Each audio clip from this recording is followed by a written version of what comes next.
Bunda, hasil USG-nya apa sih? Teman-teman, jadi aku tuh udah USG, udah endoskopi. Hasil USG aku semuanya normal, alhamdulillahnya ya. Makanya dari hasil USG itu dokter aku penasaran. USG-nya normal, tapi kok sensasinya itu begas, sendawa, ya itu banyak banget dan 1001 sensasi aku alami. Aku lanjut endoskopi, hasilnya itu ternyata terjadi peradangannya. Aku tuh gastritis, jadi ada iritasi di dinding lambung aku. Ya, di sini juga aku bakal bahas seputar keliengan. Ya, keliengan Bun, padahal udah tidur yang cukup. Ini kenapa ya Bun masih keliengan, awet banget setiap hari.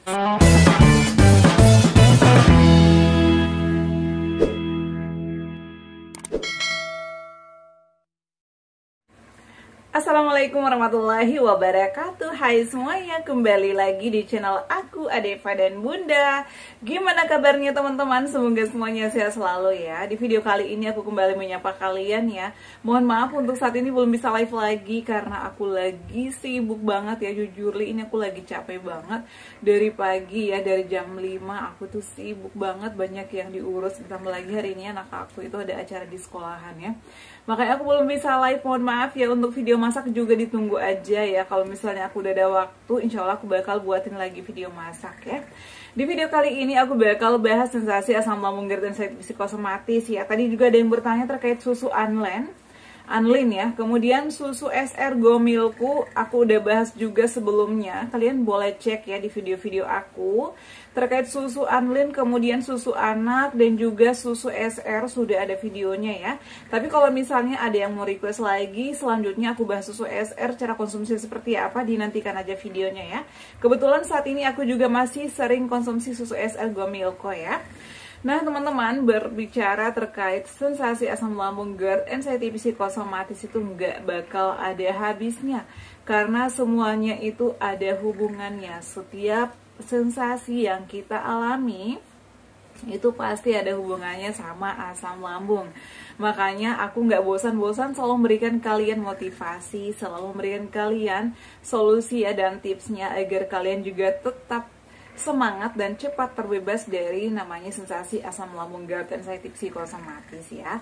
Jadi kalian gak usah takut, gak usah khawatir, setiap penyakit ada obatnya ya. Jadi pasti sembuh. Yang penting kita ikhtiar ya, berdoa, berserah diri sama Allah, dan tentunya tetap disiplin menerapkan pola pikir, pola makan, pola hidup sehat ya, dan juga pola tidurnya. Jangan lupa juga olahraga ringan secara teratur atau secara rutin. Nah, di video kali ini aku bakal bahas lagi pertanyaan kalian tuh banyak banget ya, udah numpuk. Aku senang karena banyak banget yang udah sembuh. Ada juga saat ini yang lagi pemulihan, sensasinya sudah berkurang. Ada juga yang masih banyak sensasinya. Makanya selalu aku saranin ke kalian ya, jadi nggak boleh ngeluh-ngeluh terus. Kalau misalnya makin ngeluh itu makin banyak sensasi ya. Oke lanjut ya, di video kali ini langsung aja aku bakal bahas ini pertanyaan, udah banyak banget ya, aku scroll tadi, Masya Allah ya.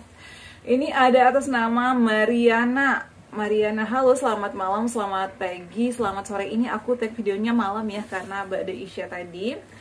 Bun, kepala masih kelayangan apa karena sensasi lambung. Sebenarnya ini udah pernah aku bahas setiap saat video, pernah aku bahas sensasi kelayangan. Ini kenapa ya Bun? Vertigo bukan sih? Jadi vertigo itu juga bisa dari asam lambung, makanya kita harus hati-hati teman-teman.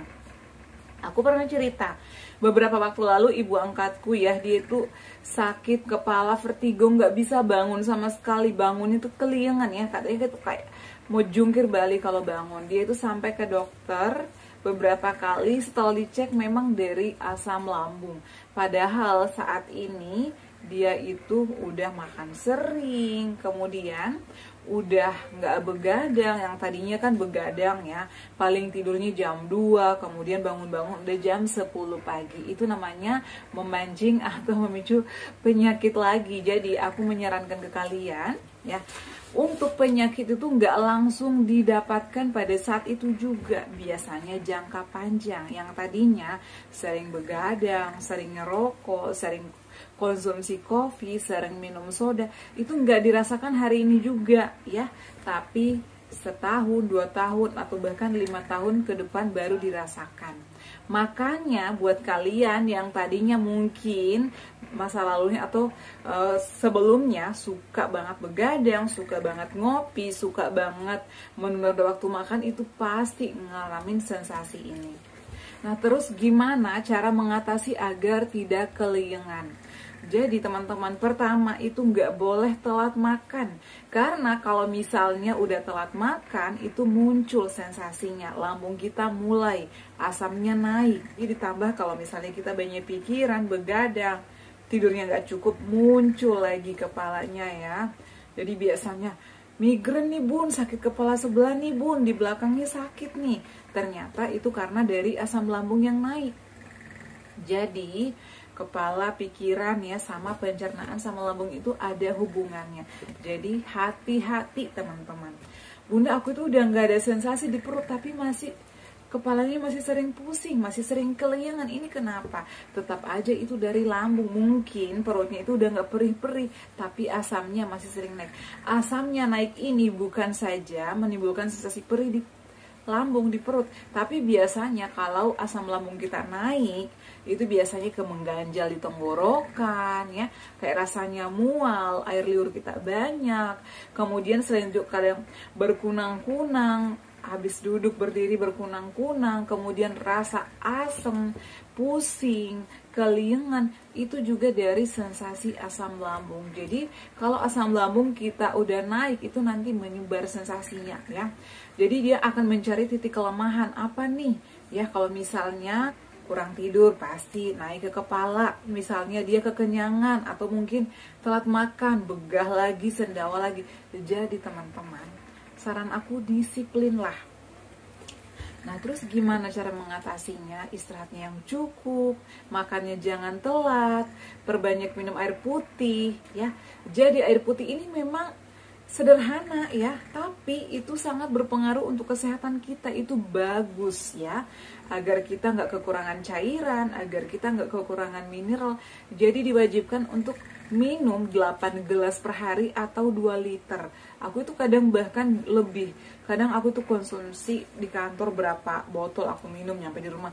Karena aku sadar ya, kalau kita itu kan aktivitasnya banyak ya, ekstra banget. Apalagi kalau misalnya udah kerja, nyampe di rumah kerja lagi, ngerjain itu wajib banget kita ya, asupannya, nutrisinya. Kemudian perhatikan juga vitaminnya.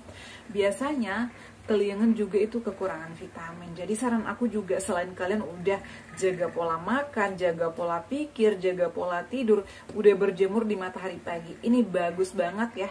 Matahari pagi itu vitamin D bagus di antara jam 7 atau sampai setengah 9 itu bagus. Jadi saran aku, kalian boleh jalan-jalan atau treadmill, stretching di bawah matahari pagi, itu udah enak banget. Apalagi kalau misalnya habis stretching, duduk dulu. Biasanya aku tuh sambil selonjoran ya, duduk sambil menghirup udara segar di pagi hari. Nah, kemudian setelah itu pulang ke rumah, istirahat sejenak, lanjut mandi. Setelah mandi kita makan misalnya. Habis itu kita santai. Jadi jangan tidur ya, setelah olahraga jangan tidur. Saran aku juga konsumsi vitamin. Vitamin apa bun yang bagus? Kalau aku menyarankan itu Neurobion yang pink ataupun yang biru. Bedanya apa sih? Jadi dosis yang pink ini menurut aku lebih strong ya. Jadi teman-teman, kalau kalian ya atau ibu-ibu yang usianya udah 50 ke atas, boleh konsumsi yang biru. Karena kemarin ada yang nanya, bunda usia aku udah 50 lebih, ada juga yang udah 60 tahun. Kalau minum vitamin Neurobion yang pink itu terlalu keras, terlalu strong. Jadi yang disarankan yang mana? Boleh B-kompleks, boleh yang Neurobion yang biru. Tapi kalau misalnya masih ragu, aku masih takut, bud, konsultasikan ke dokter. Ya, kemudian vitamin yang lainnya apa? Blackmores bagus, ya, tapi itu harganya juga bagus. Selain itu juga Imbos, boleh apa aja, yang penting cocok. Carilah vitamin yang cocok buat kalian ya. Cocoknya ini maksudnya gimana? Biasanya kan ada vitamin yang mengandung asam, jadi takutnya menimbulkan sensasi lagi di lambung ya. Jadi saran aku, carilah vitamin yang aman. Kalau menurut pengalaman pribadiku nih, aku tuh lebih sering konsumsi Neurobion yang pink ataupun yang biru, dan juga B kompleks itu ya.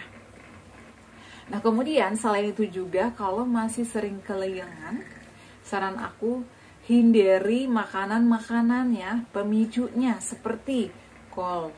Nah ini harus banget dihindari karena kol itu gasnya tinggi. Tapi bun, aku enak bun makan kol. Ya enak, tapi nanti bakal menimbulkan sensasi lagi. Aku itu cocok bun makan kol, it's okay, dilanjut nggak apa-apa. Tapi kalau ada sensasi lagi ya di skip. Jadi teman-teman, aku tuh lebih baik menghindari atau mencegah daripada mengobati. Karena kata dokter aku ya, pada saat itu yang wajib aku hindari adalah kol, toge. Nah tadi ada yang WA aku, bunda ternyata toge nggak bisa ya, pantesan aku kalau habis makan toge itu langsung ngap. Iya kan, aku selalu share sayur-sayuran yang dihindari karena toge ini juga mengandung gas. Kecambah itu sama aja. Kecambah ini kan terbuat dari kacang hijau ya, tapi itu dia udah direndam atau udah diapain lah ya namanya, itu udah jadi gas. Jadi teman-teman kalau kayak toge, jamur, kemudian kol, sawi, selain itu juga kembang kol, kalau bisa dihindari dulu. Jagung, nah teman-teman, sampai saat ini tuh aku masih mengurangi jagung. Kenapa? Karena menurut aku jagung ini mengandung gas yang tinggi juga. Kalau misalnya nih aku makan bakwan jagung udah lebih dari 2, itu pasti perut aku udah mulai nggak enak, padahal itu aku udah kunyah halus ya. Karena memang aku itu gastritis. Jadi kalau misalnya konsumsi makanan yang bergas banyak aja ya, misalnya kalau makan 1 sih masih oke ya, makan 2. Tapi kalau udah lebih dari 2 tuh pasti udah aneh-aneh. Mulai kayak sendawa gitu loh. Jadi gasnya itu kan aku memang gastritis. Jadi kalau misalnya konsumsi makanan-makanan yang mengandung gas yang berlebih itu pasti menimbulkan sensasi. Katanya bunda udah sembuh, ya udah sembuh, tapi karena jangan mentang-mentang udah sembuh bebas mau makan apa aja. Nah pejuang asam lambung itu teman-teman bisa kambuh kapan aja, susah sembuhnya, gampang kambuhnya, tergantung dari pola hidup kita. Bunda, jadi kita nggak bisa sembuh dong seumur hidup. Nah bisa, tapi intinya itu adalah disiplin dari pola makannya, dari pola pikirnya, pola tidurnya, pola hidupnya intinya. Kalau pengen nggak kambuh-kambuhan lagi ya harus terapkan disiplin.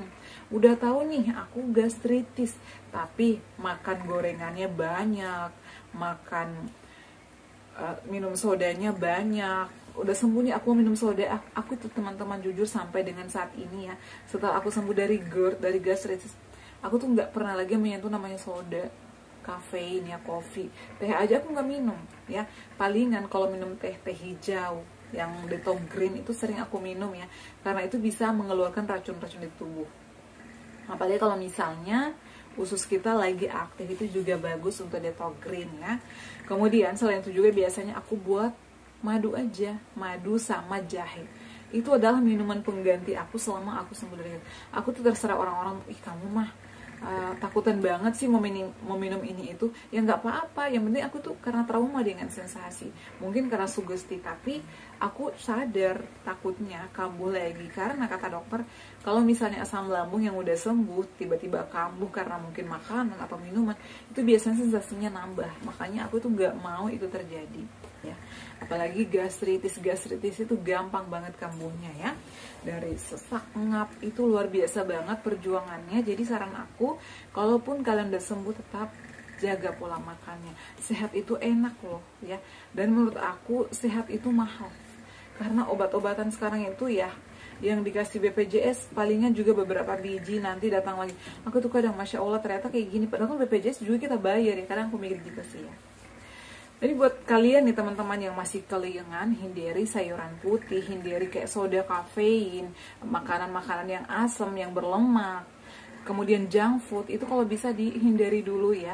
Aku tuh saat ini teman-teman kalau pengen tahu makanan aku apa, nasi putih, ikannya, kalau yang digoreng-goreng aku tuh masih mengurangi banget ya. Meskipun aku pakai minyak Vineco atau minyak kedelai, aku itu masih sedikit. Palingan hari ini aku makan ikan goreng, 2 hari lagi baru makan ikan goreng, ataupun bahkan 3 hari lagi. Aku tuh lebih senangnya dipanggang, aku lebih senangnya dikukus. Tahu juga sama, karena aku tuh trauma. Aku tuh nggak apa-apa lah ya, hidup aku seadanya aja, makannya juga itu aja, yang penting aku sehat. Aku nggak mau lagi ya bergelut dengan sensasi asam lambung. Jadi saran aku, semoga tips-tips dari aku bermanfaat, motivasi kalian. Yang makan nasi putih sama yang dikukus-kukus atau dipanggang-panggang itu nggak bakal bikin kita kurus banget kok ya. Bahkan kalau misalnya kita menikmati makanan kita, itu bakalan membuat kita lebih bahagia, menurut aku sih kayak gitu ya. Lebih enak, lebih nyaman daripada makan yang goreng-gorengan, dikit-dikit kambuh, stres lagi, dikit-dikit kumat. Aku tuh nggak mau ya. Nah tadi juga ada yang nanya, Bunda hasil USG-nya apa ya? Jadi aku pernah kasih lihat ya di video sebelumnya, ada sih hasil USG aku di bawah di lemari. Aku tuh malas buka-buka lagi sama hasil endoskopi. Jadi teman-teman, hasil USG aku tuh semuanya normal, alhamdulillah. Pada saat cek itu hanya ada IUD ya, atau KB aku pada saat itu, karena aku pakai KB IUD atau spiral. Kemudian hasil endoskopi aku itu terjadi peradangan ya, atau gastris. Jadi ada iritasi ya, kayak ada sedikit goresan gitu di dinding lambung aku, sehingga aku itu selalu ngalamin kayak kembung, sendawa terus ya. Jadi buat kalian nih yang ngalamin kayak sendawa terus, begah terus, itu biasanya dari gastritis atau terjadi peradangan di dinding lambung ya. Alhamdulillah sih setelah aku berjuang ya, 3 tahunan aku berjuang, konsumsi obat-obatan, aku juga terapi tepung derut, saat ini udah bisa aktivitas lagi ya. Makanya aku semangat memberikan kalian motivasi, memberikan kalian semangat agar kalian juga tetap semangat ya, dan cepat terhindar dari segala sensasi-sensasi ini ya. Gak ada yang bahaya, yang penting kita positive thinking, selalu positive thinking sama Allah, selalu ikhtiar, berserah diri, disiplin, dan juga terapkan 3P-nya. Seperti itu teman-teman ya, terkait kelayangan. Aku bahasnya kelayangan dulu karena biasanya aku bahas beberapa topik itu yang ditanyain atau yang dinonton hanya satu topik aja, padahal panjang lebar penjelasan aku itu udah lengkap. Jadi aku bahasin itu satu topik aja ya. Oke teman-teman ya, cukup sekian share aku kali ini, semoga bermanfaat dan bisa memotivasi kalian, bisa menumbuhkan semangat kalian juga. Tetap terapkan 3P-nya, ikhtiar, dan jangan lupa olahraga ringan secara rutin. Jangan lupa untuk terus dukung channel aku Adifa dan Bunda dengan cara like, comment, share, dan subscribe. Assalamualaikum warahmatullahi wabarakatuh. Sampai ketemu lagi di video-video aku selanjutnya. Bye!